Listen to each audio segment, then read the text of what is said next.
The next episode of The Commercial Break starts now. Yeah, boy! Oh, yeah, cats and kittens. Welcome back to The Commercial Break. I'm Bryan Green. This is my dear friend and the co-host of this show, Krissy Joy Hoadley. Best to you, Krissy. Best to you, Bryan. And best to you out there in the podcast universe. Thank you for joining us. We certainly do appreciate it. I want to shout out to all the listeners who have been texting in lately. It's very nice of everybody to text in. I love the communication. Yes, a lot of communication, a lot of chitting and chatting back and forth, a lot of new listeners letting us know that they're out there, that they enjoyed TCB's Endless Day. They're probably not new listeners. They probably followed the show at some point, never listened to an episode, and then got 26 notifications in an hour that the commercial break was in fact alive and kicking. Holy shit, they made it this far? I know. Wow. On a Saturday. Yeah. I was talking with one of my other podcasting buddies, and I was saying, how's the show going? And he's like, yeah, I'm realizing it's not going to be the mega hit that I thought it was. And that's, it is what it is, but it's kind of disappointing. And podcasting is not an easy job. No, it's not. It isn't. I kind of realized this is not going to be the mega hit we thought it was either. We've settled into it. Yeah, I realize that every morning, actually, when I wake up, get ready to come to the studio. I go, yep, not the mega hit I thought it was going to be. But what does keep us going? The text messages and the emails and the phone calls and stuff like that. That's a good thing, because you know that at least somebody's on the other end, hearing you, loving on you. It's nice to have feedback. Enjoying it. A lot of feedback about that email that I read, that somebody had written us online, and I suspect I know who it is. Mm-hmm. I think I shared that. I suspect I know who it is, though he still won't admit that it's him. He claims to not know anything about it. But I think that adds more to the mystery. That adds more to my psychosis. And so then now I think it's extra him. You know what I'm saying? Someone denies something and you're like, yep, it's you. For sure. You denied it. It's you. Or if he would have said yes, then I would have gone, but is it really you? Right. Right. My paranoia gets to new levels. But a lot of people wrote in, including, I think her name is Amanda. And I know she's been listening to the show for a while. And she wrote that that email was the first time that TCB made her cry also. Aww. And I said, well, it's not a crying kind of show. We don't do a lot of crying here. Not in front of the camera. Not in front of the camera. Or the microphone. Yeah, usually every paycheck, that's when we do the crying. That's fine. It's out of the realm. Yeah, we have to pay the power bill. That's when we do the crying. But I just want to take a moment and acknowledge South Georgia Sean and Jenny, Amanda, Craig, all these people who have been texting us and emailing us. Thank you very much. We certainly do appreciate it. You too can get in contact with us, 212-433-3822. You can go ahead and do that. And here's a little wrap on the Endless Day, now that we're a couple of weeks from it and we have some perspective. And we understood. It really didn't end, I think we mentioned this like the day afterwards, it really didn't end up being as big of a stretch as I thought it was going to be, like work-wise. I felt like we were going to be a lot more underwater and tired at the end of the day than I actually was. Yeah, no, I agree. I mean, we were here for 12 hours. Yeah, we were. But we had some well-timed breaks in between there when we ran some interviews, and I think, amazingly, our Twitch stream went off well. It went off well. No one watched it, but it went off well. We were able to do it. Yeah, this is kind of bringing me to the point that I was going to make. But here's a little wrap-up on it. Over 30 downloads. Sweet. Over 10 people heard the episodes throughout the course of the last 15 days. And no coverage whatsoever in the podcast. So I really think... So you're telling me we've got a chance. I'm telling you, we really made waves with this one. This was the coup de grace, if you will, of all commercial break episodes. This was really well worth it, Krissy. Did everything we wanted it to do. Mm-hmm. It brought us no traffic, no attention, and our guests are the one who suffered. Really, Tig Notaro's the one who suffered, actually. She's the one that suffered. Love that Tig Notaro. I love her. That Tig Notaro. I loved her before we met her, and then I love her even more. We talk about this a lot because it's a fourth wall kind of podcast here because, what else are we going to talk about? We let you in. It's transparent. We're pretty transparent about almost everything that happens on the commercial break, good, bad, and indifferent. But there are some guests that you know are coming on that you are really clueless about how you're going to interact with them, because there are some people that you see in other interviews on stage doing their act, and you go, yeah, that's a very affable person. I think we're going to get along with them no matter what. Because we're pretty affable people. We're pretty easy to get along with. And then there are some people who you think might be a little bit more difficult personality-wise. Some have proven to be. And then there are people where you just don't know. You're like, they have a kind of a stage presence that's not exactly like affable, but it's not stern or mean or anything like that. Tig is one of those people. You watch her on stage, and she's got this stage presence that's very funny and very commanding. Oh, so funny. But then you don't know really what you're going to get. It's kind of like like a potluck. You're like, oh, I wonder what she's going to bring to the table. And what she brought was a very empathetic, I'd say caring, friendly vibe. It made me feel very comfortable talking to Tig. So comfortable that I think I cried at the end of the episode. So there you go. There's 2 times we've cried. But that's okay. Yeah, but that's okay. Sometimes you're going to cry. Listen, when you do 1,000 hours of anything, sometimes you're going to cry. Yeah. That's just the way that it is. Just the way that it is. But this brings me to my next point, which is this. And this is a little minutia of the show. They're doing a little house cleaning, I guess. I think it would benefit us. Not only what might we actually do in-person recordings where you may have a chance to come sit and watch us do a recording or an interview, but I would love it if we could start doing a Twitch or a Kik live recording. So not a broadcast of the episode, but we will record the episode and we will stream it so that you can see it while we're streaming it. And then, of course, it'll broadcast a couple days or a week later, whatever it is. If you are interested in that, if that is something that interests you, then also do us a favor and text us, because that way we can gauge, we can kind of take the temperature, litmus test. So if more than one of you do that, then it's likely we'll do it, because that's exactly how many people showed up at our live Twitch on the Endless Day. So if we can get more than one. Yeah, if you'd like to see us Twitch and Kik, then...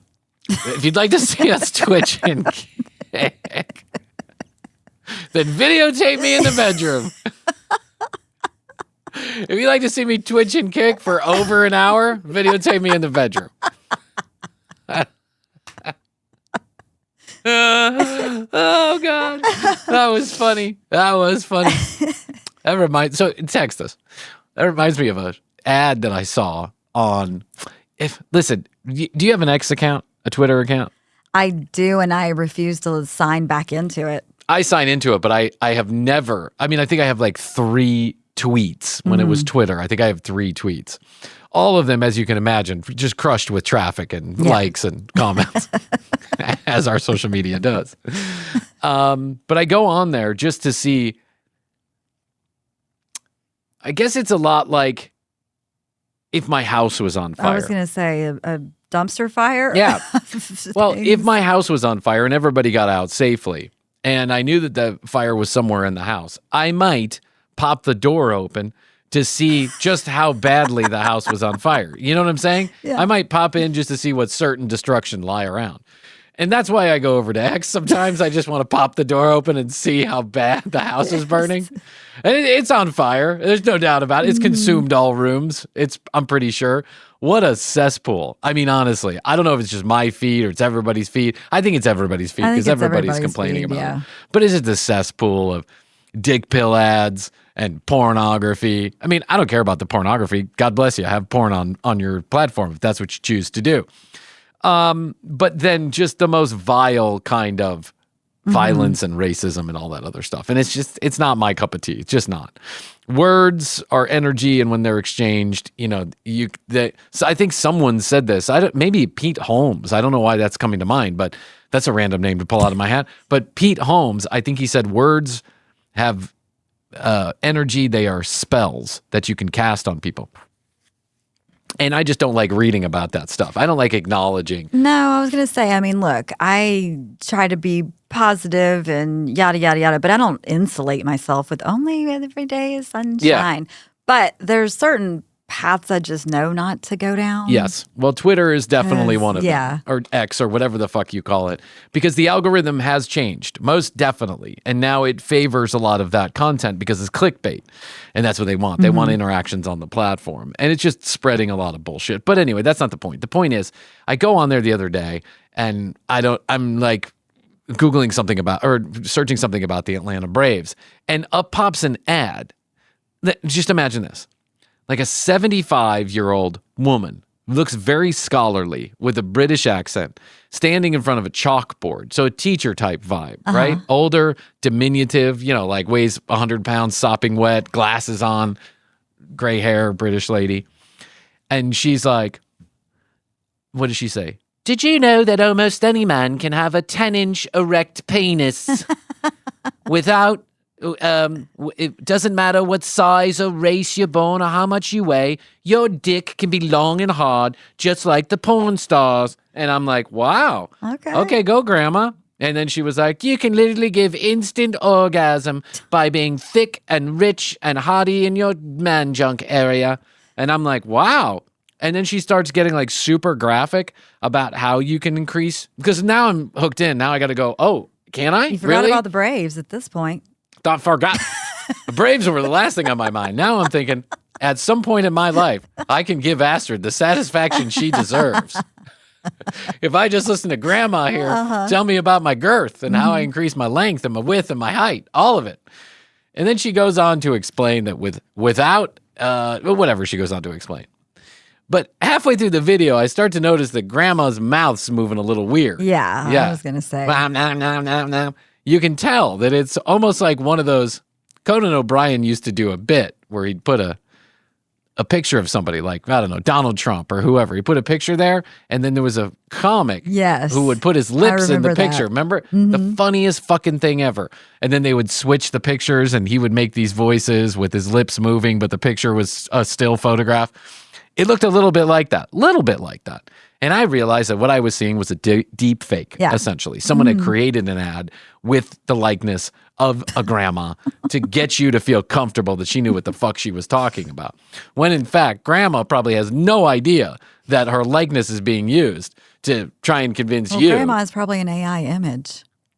I think it's based on a real image because it appeared... And also what I noticed was that the grandma kept making the same movements around the chalkboard over and over and over again. So I'm like 2 minutes into this video before I realize it's a deep fake because the deep fakes are getting really fucking good. Yeah, they are. You can usually tell, but there are some deep fakes where it takes me a hot minute to figure it out. It is convincingly real.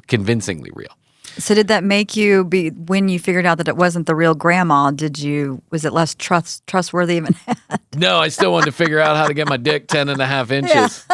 Yeah. I mean, fool me once, shame on me. Fool me twice, shame on, we should all get 10.5 inch dicks. I don't know how that saying goes, but I mean, 10.5 inch dick, that's a pretty good reel right there because every guy wants to know how to increase his length.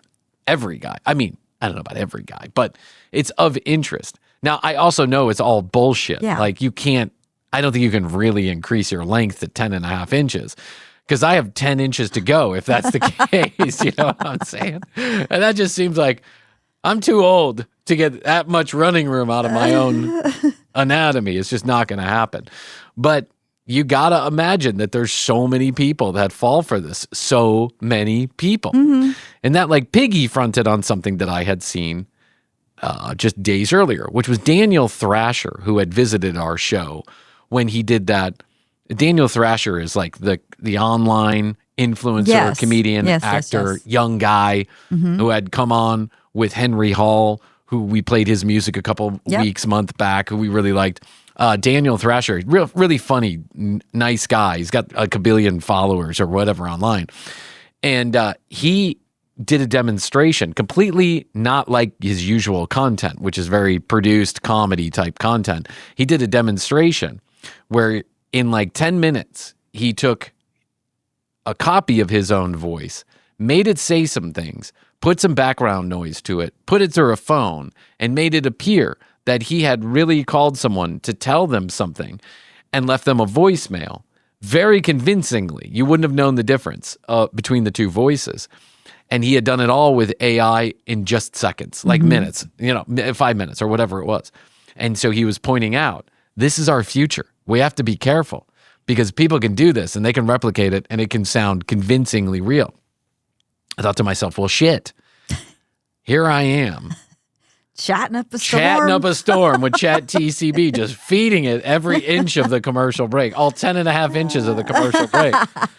And hoping that it doesn't go rogue one day and decide it's going to make its own version of the commercial break. But eventually I think it's going to get smart, just like Bryan would, and it's going to say, I could do this so much better than Bryan can. Let me get to it. Let me stop his madness. Yeah, let me stop the madness and make it funny for 1 second. You know, Krissy, every summer comes around, and every summer Bryan starts complaining about the blockbuster films we're all being force-fed to watch. But there are a couple that I'm excited to see. I'll explain.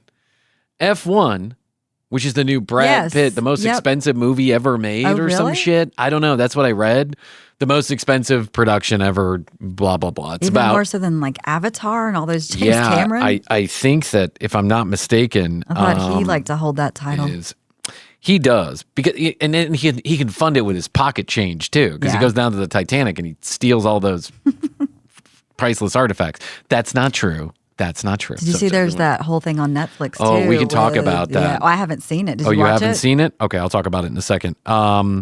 Most expensive movie made. I think I read this. Maybe I'm completely wrong. Bryan got it wrong. One of the most expensive films ever produced with a budget over $300 million. And by the way, F1 premiered just a couple of days ago downtown inside of Times Square. And guess who was the host for that premiere? Hannah Berner. Oh, our friend Hannah Berner. Hannah. So she was standing there with Brad Pitt, doing a whole bunch of stuff, and she posted it online, to which I replied, Des looks great in that suit. Nice. I wonder how Des feels about that. Des Bishop, our other good friend. Anyway, F1 is coming out, and the early reviews are in, and apparently it's a really fucking spectacular movie. That's good. I like watching F1 Formula racing when it's on and when it's convenient to watch it. I don't hunt it down, but... that's a movie I'm kind of excited to see because, action, sports, good drama. Let's see that. I want to see that. That's good. And then that Mission Impossible, the last one. Now, I told you, wasn't a Mission Impossible fan until I watched this last one, not the one that's coming out this summer, but the last one, when I thought it was really fucking impressive and very action-packed. They're very good. Yeah. And that Tom Cruise, what else can he do? That guy is a nudnik. He's crazy. How do people let him do this? He is the most bankable movie star in Hollywood besides Brad Pitt. He is the most bankable movie star, maybe ever. And they have him attached to a guide wire, jumping from a helicopter to an airplane 50,000 feet in the fucking air. And then not only are they filming it for the movie over and over and over again as he does it repeatedly, then they're filming it to film it to make sure you can see it in some fucking reel. These people are idiots. They're insane. Let a stunt person do this. Pay him really good money to do it. But that Tom Cruise, he just can't let it go. He has. It's now his signature thing. His signature thing is letting you watch him do real stunts. Aliens. I mean, we talk about the guy who survived the Air India crash. What about Tom Cruise? I think we might need to examine that. Didn't he hang on to the side of a plane while it was taking off one time? That's real. There's no CGI. I mean, they CGI out the belt that's hanging on to him, but you say, oh, he had a belt hanging on. Oh, yeah. He had a belt hanging. You do it, you fuck. You get on the side of a plane and hang on while it's taking off. That's insane. That's insane shit. And I saw a reel where they were showing that, like how he did that. And some twat in the fucking comments is like, oh, he's got a belt on. It's not real. He's got a belt on. He's hanging onto the side of a C-1 fucking 30. Yeah. That's insanity. There is no explanation except for literally not having all of your marbles in your head for wanting to do that. I don't care who you are. You can have a death wish, and that's not an easy way to go. You don't want to fall off a plane while it's 10,000 feet in the air, hanging off the side of it, or trying to get from a helicopter to another plane. It's all just silliness. Stop it, Tom. We can figure out a computer or something. Listen, it's not like I'm your biggest fan in the world, but I don't want to see you die. No. And thank God those movies are over. But I do want to see it. I'm excited to see it. Me too. And then on the opposite end of the Tom Cruise, but Tom Cruise also seems like religious about safety, right? Yeah, you've got to be. Because when I saw the reel of him in the new movie, he jumps from a helicopter to an airplane midair. I watched the reel of how this all went down, like how they made it behind the scenes type thing. And he says right before he does the first jump out of the helicopter, he says, we're going to be alive today. We're going to get some good footage, but we're going to be alive. We're going to make this happen. He flew his own fucking airplane for Top Gun. And then he taught other people how to fly their airplanes for Top Gun so that it would look as real as fucking possible. He's dedicated. He's a man of action. He's a true superhero. Except he goes to that place we don't talk about because then the episode won't be airable. Mm-hmm. And then you got the other side of the spectrum, which is this dunce that decided he was going to make a tin can submersible out of old Coca-Cola bottles, bottle tops, and some thin wire and take it down all the way to the Titanic. What? You're talking about Titan. yeah, I know. I haven't watched it yet, but I want to. This guy is the guy who started the company. He has got to be one of the most egotistical human beings that ever lived on Earth. Because anybody that didn't believe in his vision that this would work, despite all evidence to the contrary, was not going to be around him. Mm-hmm. He surrounded himself with yes people, and those yes people were scared to say no. They were scared to go down in the sub. They knew there was problems all along. They knew it. And yet he continued to go. He continued to press forward because he wanted to be the next Elon Musk. He wanted to be the next Steve Jobs. He wanted to be the next guy who changed the world with this technology, which wasn't technology whatsoever. And he wanted to make tourism down to the Titanic part of a larger plan to take people to all different places throughout the ocean. And he would revolutionize this and become fabulously wealthy and famous along the way. Stockton Rush was essentially just an asshole who believed his own bullshit. But what's clear from watching any of the documentaries, there's a couple of them out there, actually. Okay. There's one on Netflix. There's one from Discovery. They're equally good. I think the Netflix one is more, the movie is better. Like the actual production is better. Mm-hmm. But the one from Discovery is also as informative. And I'm not ruining anything because we know the ending here. Everybody dies, right? But this Titan submersible, the one that got lost at sea, that we all were holding our breath while they were holding their breaths, we thought, waiting for them. This Titan submersible was never supposed to go down to depth. Never. It should have never been made of composite materials. It should have never been made with what it was made with, which was carbon fiber.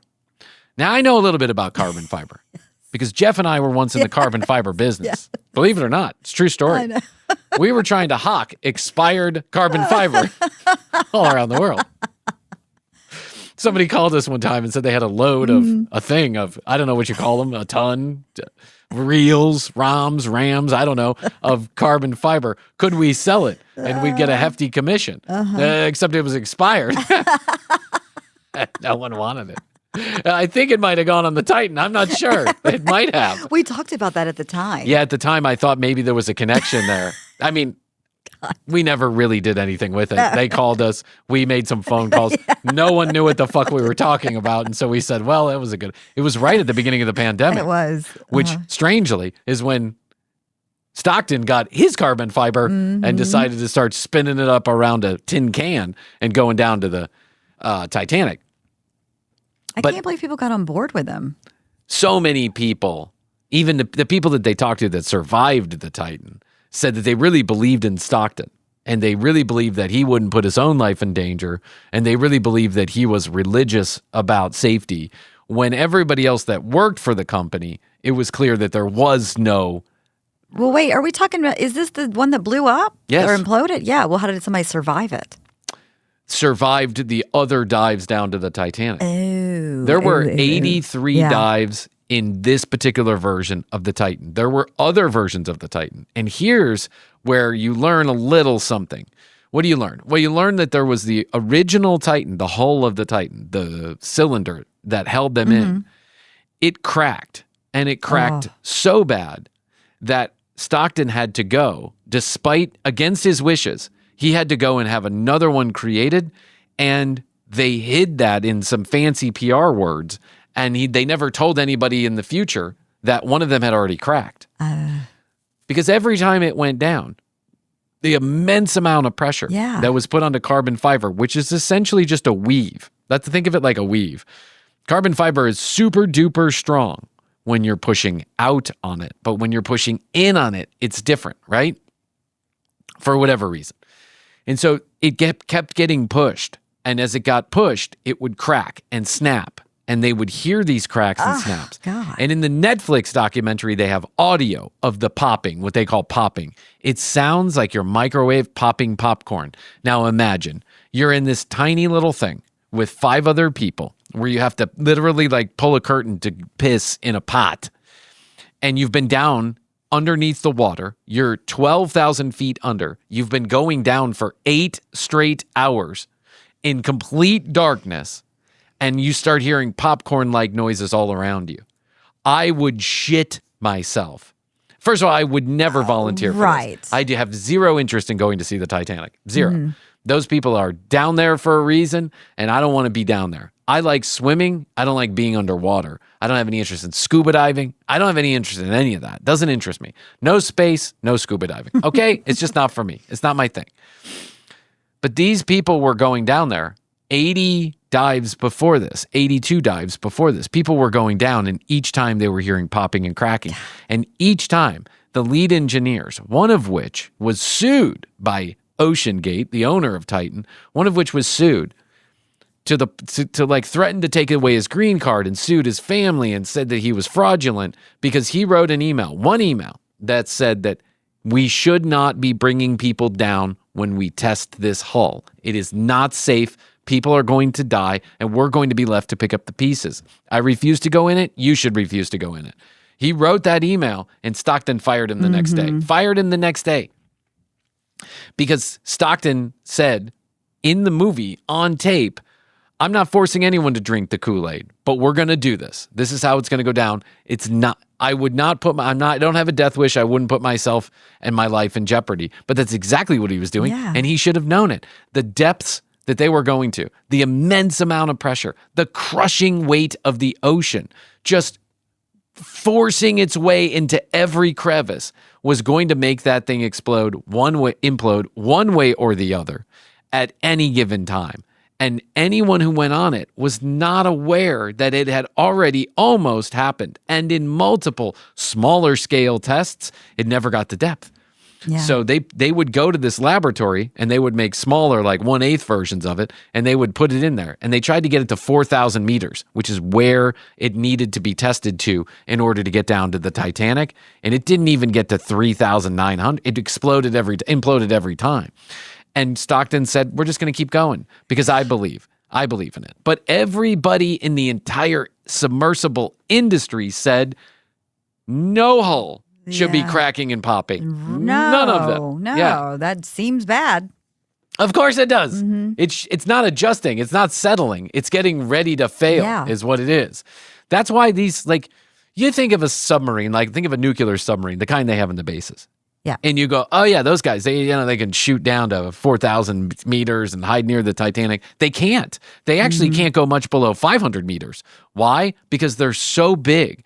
And the amount of strength needed to hold something that big together under those depths is so immense, it doesn't exist.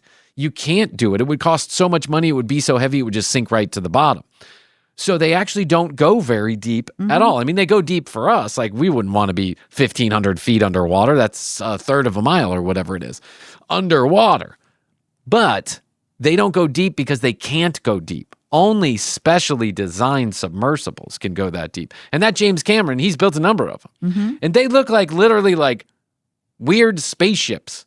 Like the last one that he built looks like a casket. and he stands up in it.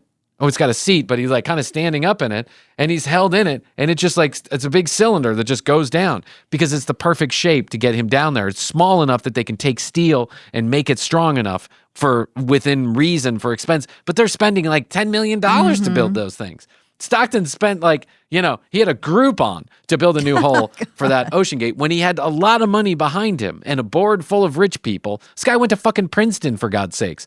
And he was so dumb and so blind to everything that was going on around him that he just blindly put himself and shamelessly other people at so much risk. Yeah. God. And then it happened. And when it happened, everybody who had ever worked for Stockton Rush knew exactly why. They all were like, that's it. There it was. It was going to happen, and there it was. Yeah, it's sad. Yeah, that guy, one of the lead engineers, the first lead engineer, who's in the Netflix documentary, said, you should do this on a guide wire. Send it down there on a guide wire multiple times, test it, see if it holds up, see if it doesn't crack. Take the skin off of it. Let's look and see if there's cracks, if there's damage, if there's pops, if there's concerns. We need to investigate every pop. We need to investigate everything. And Stockton just blindly was like, no, not going to do it. The weird thing is, Stockton blindly led people to their own death, but Stockton himself was in the sub. So it wasn't like he was trying to murder people. He just was dumb. He just was like fucking dumb. Yeah. Yeah. And then you think of Tom Cruise on the side of a plane and you go, well, at least Tom's got the best people in the business working on it. Stockton claimed he had the best people working on it, but he didn't have the best people working on it. He had kids, essentially. God. When the lead engineer and pilot quit or got fired, they made the accountant the lead engineer and pilot. Yes. And she was like, you're fucking insane. I'm not going down on that thing, and I'm not an engineer. So I'm not doing it. Fuck you. No way. She quit the next day. So some people did stand up to Stockton, but there were a number of them that didn't. And now they're all, well, I told them so. Well, you should have just refused to show up to work. I mean, people were going to die. That's it. And those poor people, that Hamish Harding and wasn't there like a child on there too? Not a Nargelet, child, but a teenager. A teenager. Yeah, that was the dad. Yeah, his dad was like a British Pakistani businessman, like telecom billionaire, millionaire, something like that. And he was proud and happy to have taken his son, to be able to afford to take his son down to the Titanic, something he really enjoyed and he wanted to see. And he was happy that he could take his son along with him. And now the mother is stuck with nobody. Yeah. And just a crazy, crazy story that the ending's no surprise. But there are surprises in the middle. And in the Discovery documentary, you see that in the mothership, the one that was supposed to be there keeping an eye on them. Here's the thing.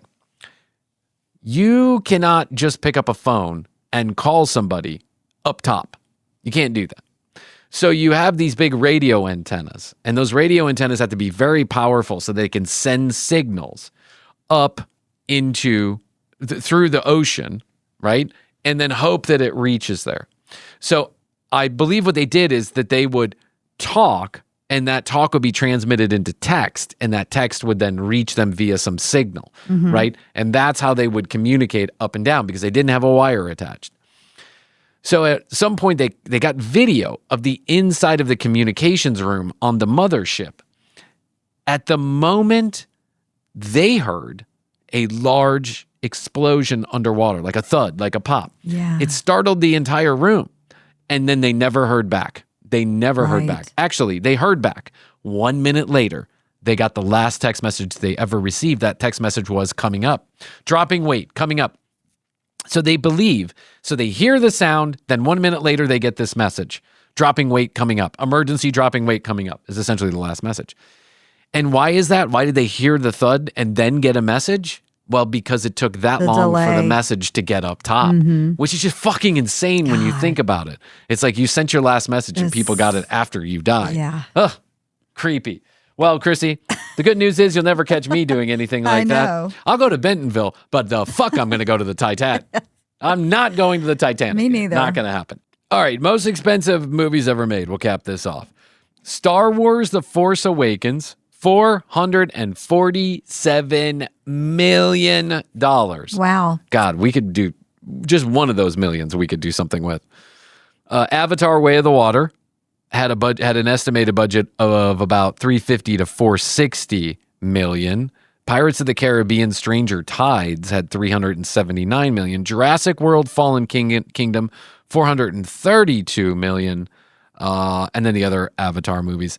Fast X apparently had $300 million.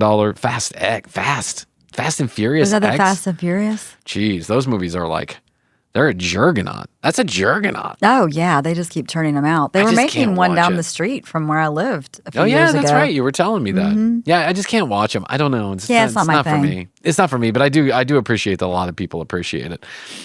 Speaking of Star Wars, Jeff and I went down a rabbit hole with Andor. Oh, did you watch Andor? Did you like it? Well, we really liked it. Yeah, a lot of people saying Andor is a fantastic it's television really good. show. And then that ties into Rogue One, if you remember that came out in 2016, which at the time when I saw it, I was kind of like, yeah, I don't know. It kind of didn't make sense. But after watching Andor, it does. It makes much more sense. Okay, haven't seen Rogue One, haven't seen Andor. So maybe I'll watch those two. Maybe that's what we'll do at night at Disney. We'll catch up on some Disney shows we haven't watched. So I never told this story, but I thought now would be a good time. Maybe a month and a half ago, Astrid and I are, doing what we do, hanging out, working on the show or whatever.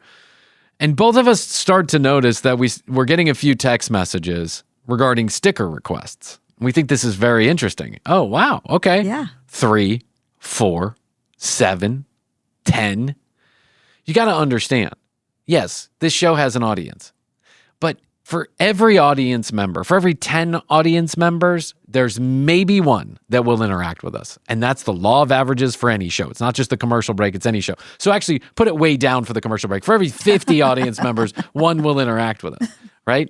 And so we get quite a few sticker requests, but usually not 10 in a day. We have, but it's certainly not a normal day. So I thought, oh, okay, people listen to the show. They really want their sticker. But we haven't announced a new sticker. There's no sticker promotion. Why are we getting so many requests that day? By the end of the day, it is hundreds of sticker requests. Hundreds. But there's something a little odd about the sticker requests. The sticker requests are just addresses and names. Usually with a sticker request, I'd say half of them.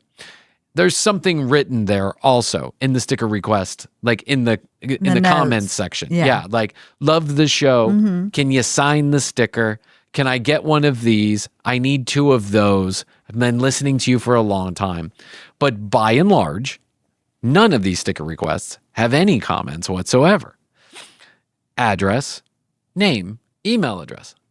So I say to Astrid, we must be there's a spam bot. Somebody has told their chat TCB to go spam the fuck out of the commercial break. Those probably aren't even real addresses. They're probably like, industrial warehouses somewhere. So we start looking at some of them and we start feeling this out a little bit. They're real houses. Then we Google the names and the addresses, and a lot of them are coming up connected.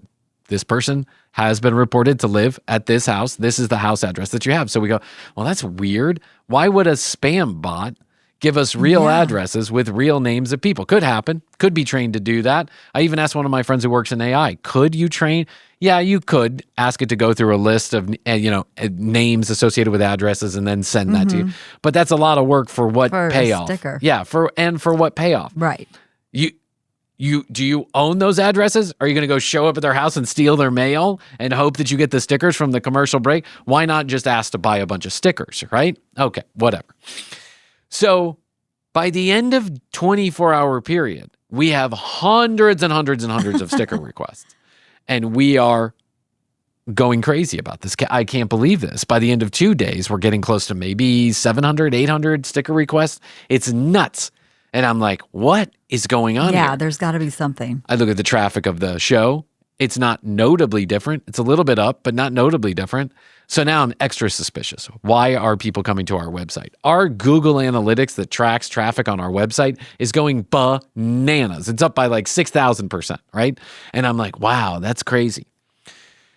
But then People are finally catching People on. are finally catching on to the commercial break. Someone has said is something. it. Yes, Tom Cruise made a video about his stunts, and in that stunt on the side of the plane, it said tcbpodcast.com for your free sticker. I don't know. I have no idea. I can't imagine why people would be going crazy about our stickers on these days. It's just driving us nuts. And she goes, Astrid's like, it costs a lot of money to send out. We're going to have to order new stickers. Like, it costs money to send out these stickers, $2 or $3 a pop. Like, what are we going to do? And I'm like, I don't know. I mean, if they're real listeners, I guess we have to follow up. So then I go into the Google Analytics and I start diving a little deeper. And I notice that there's a weird extension. It says like the website that the traffic is coming from, there's a weird extension. And I click on that extension, but it doesn't go anywhere. It's like, this website can't be found or whatever. So then I Google TCB free sticker. And when I do, up pops a list. And I'm not talking 1 or 2. I'm talking like 12, 15 websites that are these coupon websites where it like essentially catalogs all of the great coupons that are available for things around the world. Like, from Lunchables to deli meats to Kmart, Target, and Walmart and all this other stuff, right? I've Tires. seen those. Yes. They're huge websites that just suck in. And they all have a section on free shit. Shit you can get for free. And they all probably are owned or share information with each other. They screen scrape each other's information. So on all of those sites, that day and the next day and the third day, at the top of the free shit you can get is the Commercial Break Podcast's free sticker. So no good deed goes unpunished, as we now have 1,000 sticker requests to fill from people who have never nor will ever listen to the show. Maybe some of you did. Maybe some of you are here because of that sticker request. But we know damn well, just like they know damn well, no one's actually People listening. love free stuff. They do. From a podcast? I know, it's crazy. I mean, I remember, but yeah, this doesn't, yes, just a sticker. Yeah, I guess. I know, I get it. But like, I used to work trade shows, and it could be the dumbest little tchotchke stuff. And I mean, people will just come over and grab handfuls of it. Yeah. Little keychains It's that have nothing to do with anything. It must Crap be in our pins. brains. Yeah. Yeah. Bad parents, did you say? No, crap pins. Oh, I thought you said bad parents. And I'm like, that too. It must be in our brains, in our DNA it's somewhere. free. It's free. I didn't have to work for it. I don't have to pay anything for it. It's free. Let me get it, and let me get it in bulk. If it's free, you're right. It's stupid as shit. Listen, to our listeners, I want to give you a free sticker. I like that. No, idea. absolutely.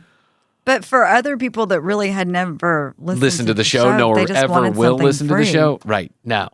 And so I said to Astrid, I go, okay, I know this is a pain in the ass, but dump all these people into a system, and then you're going to have to respond to them and ask them to tell you which is their favorite episode and their favorite line from their Yes. favorite episode. And if they respond, then send them a sticker. So I think we probably had 150 people actually do that. Okay. So maybe they actually did start listening to the show. But otherwise, I mean, I guess it's kind of promotion for the show. kind of. I mean, it's very expensive promotion, but it's kind of promotion. When you only have 10% of people actually responding to your promotion and it's $3 a pop, it can be very expensive. So all this to say, I want you to have your free sticker. I like the idea that And you we're have doing your new free ones. sticker. And we are doing new ones, and we have an Endless Day one coming, so you can commemorate your Endless Day. But please do this favor. Write something when you go to the website and in the Contact Us button and you want your free sticker. And you can have a free sticker every time we have one. So it's not just one free sticker. If we change the stickers, you can have another one. No problem. I don't mind that either. But do us a favor and write something in the comments section so we can decipher the bullshit from the reality very quickly. And I don't know, write your favorite episode, write a comment, say something funny that we say, ask for a signature, something along those lines so we know it's you and it's real and you're a listener. I don't want to be a dick, but I got to put my foot down. I can't give away 1,000 stickers on a daily basis. That would be insane. We don't make any money here. No. How are we going to afford to pay for more stickers? That would have been my entire paycheck if I would have sent all of those stickers. Seriously. It's crazy. Yeah, I remember when you sent that to me and I looked at that site It was just like, what was it? The free thing of the day or something. Free.com or whatever. Freeshit.com. But then it propagated to like these other sites. It just went on. It was a rabbit hole that went on and on forever. And that went on for days. It took about a week for that to shake out of the system. And I think every once in a while, we still get people that are asking for free stickers from that website. So thanks for the free promotion, but the joke's on you. It's not really free. You must listen to the show. I should have asked them to pay for postage.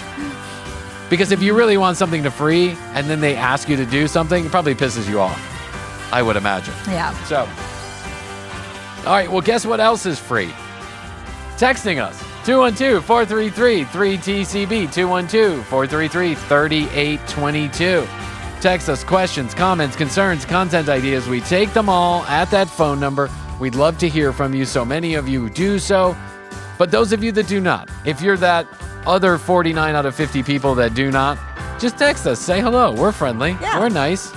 You never know. Could turn into a lifelong romance. Do it now. Did you watch Andor? Let us know. Do you want to see F1? Let us know. Do you not like Stockton Rush? Let us know. Did you go on Stockton Rush's submarine? I want to know. Let us know. Anything we talk about.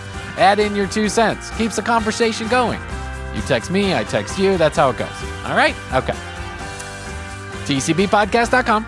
That's where you can get your free sticker. You. Say something nice in the comment section. You can also see all of the video, hear all of the audio right there from one location, tcbpodcast.com. Also, all of the videos are available the same day they are here on the RSS feed. Just go to youtube.com/thecommercialbreak for all of those videos, every single one of them on our channel. I got it all? Yeah? I think if you'd like to see us twitch and kick. Oh, Twitch and Kik. Let us know. Let us know if you'd like to see us twitch and kick. All right, Krissy, that's all I can do for today, but I love you. I think so, and I love you. Best to you. Best to you. And best to you out there in the podcast universe. Until next time, Krissy and I will say, we do say, and we must say, Goodbye.